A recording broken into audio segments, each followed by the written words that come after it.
Baiklah, definisi partisipasi masyarakat. Di mana menurut Mulyadi 2019 bahwa partisipasi masyarakat merupakan sumbangsih atau sukarela dari masyarakat dalam proses pengambilan keputusan dan menjalankan program-program, di mana program-program ini dapat mereka menikmati manfaatnya serta dilibatkan dalam evaluasi program agar dapat meningkatkan kesejahteraan mereka. Next. Mulyadi juga mendefinisikan bahwa pembangunan adalah suatu usaha atau rangkaian dalam perubahan yang sistematis dilaksanakan secara sadar oleh suatu negara dalam rangka pembinaan bangsa, di mana berdasarkan pendapatnya dapat disimpulkan yaitu pembangunan ini merupakan kegiatan yang dilaksanakan secara terstruktur dan terencana dalam menghadapi suatu perubahan sosial dari kehidupan masyarakat untuk menuju kemajuan suatu bangsa. Next. Selanjutnya yaitu lingkup partisipasi masyarakat dalam pembangunan. Yang pertama yaitu perencanaan, di mana dalam perencanaan ini ada poin-poin. Yang pertama yaitu musyawarah perencanaan pembangunan, di mana masyarakat dilibatkan dalam musyawarah untuk menentukan prioritas pembangunan, kebutuhan, dan aspirasi masyarakat. Poin kedua yaitu pengajuan ide dan masukan, di mana masyarakat dapat memberikan ide dan masukan mengenai program pembangunan yang akan dilaksanakan. Poin ketiga yaitu pemetaan potensi dan masalah, di mana masyarakat mampu membantu mengidentifikasi potensi, masalah, dan kendala yang ada di wilayah tersebut. Yang kedua yaitu pelaksanaan, di mana poin utama pada pelaksanaan ini yaitu gotong royong, di mana masyarakat memberikan tenaga, waktu, serta sumber daya lainnya untuk membantu proyek-proyek pelaksanaan pembangunan di daerah tersebut. Yang kedua yaitu kontribusi dana, di mana masyarakat dapat memberikan sumbangan dana untuk mendukung pelaksanaan proyek pembangunan dalam wilayah tersebut. Poin ketiga yaitu pengawasan dan pemantauan, di mana masyarakat berperan dalam mengawasi pelaksanaan proyek-proyek yang terjadi di wilayah tersebut untuk memastikan kualitas sesuai dengan perencanaannya. Yang ketiga yaitu evaluasi, di mana pada poin ini yaitu pemberian umpan balik. Masyarakat memberikan umpan balik terkait dampak dan keberhasilan proyek pembangunan pada wilayah tersebut. Yang kedua yaitu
kepemimpinan masyarakat, di mana masyarakat merasa bahwa mereka memiliki suara dan dapat ikut menentukan arah pembangunan akan lebih antusias untuk berpartisipasi.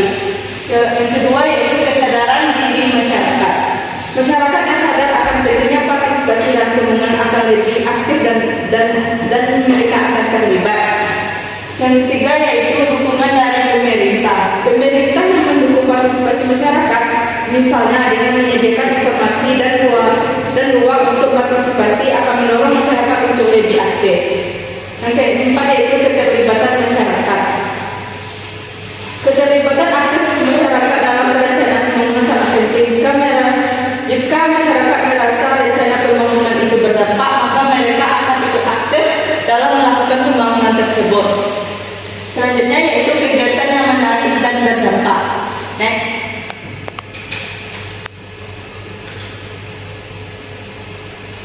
Selanjutnya yaitu faktor penghambat masyarakat dalam partisipasi. Ada dua faktor yaitu internal dan eksternal. Faktor internal meliputi yaitu tingkat pendidikan. Tingkat pendidikan berpengaruh terhadap pengetahuan dan pemahaman masyarakat dalam pembangunan dan partisipasi. Yang kedua yaitu lamanya tinggal. Kurangnya waktu tinggal di suatu tempat atau wilayah mengurangi keterikatan dan motivasi masyarakat untuk berpartisipasi dalam pembangunan wilayah tersebut. Selanjutnya yaitu jenis pekerjaan dan penghasilan. Pekerjaan dan penghasilan terbatas dapat membatasi waktu dan sumber daya masyarakat untuk berpartisipasi. Selanjutnya yaitu faktor eksternal. Yang pertama yaitu komunikasi. Kurangnya komunikasi efektif antara pemerintah atau pihak yang terlibat dalam pembangunan dengan masyarakat dapat menghambat partisipasi. Selanjutnya yaitu kepemimpinan.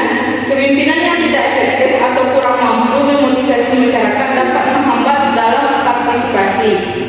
Selanjutnya keterbatasan anggaran dan waktu. Keterbatasan anggaran dan waktu yang dimiliki oleh pihak yang bertanggung jawab dalam pembangunan dapat menghambat partisipasi dalam masyarakat. Selanjutnya peran kelembagaan lokal. Peran kelembagaan lokal yang lemah atau kurang efektif dapat menghambat partisipasi masyarakat untuk ikut serta dalam pembangunan. Yang selanjutnya yaitu rendahnya motivasi. Rendahnya motivasi masyarakat untuk berpartisipasi dapat menjadi faktor penghambat dalam melakukan pembangunan. Next. Selanjutnya yaitu contoh studi kasus partisipasi masyarakat dalam pembangunan.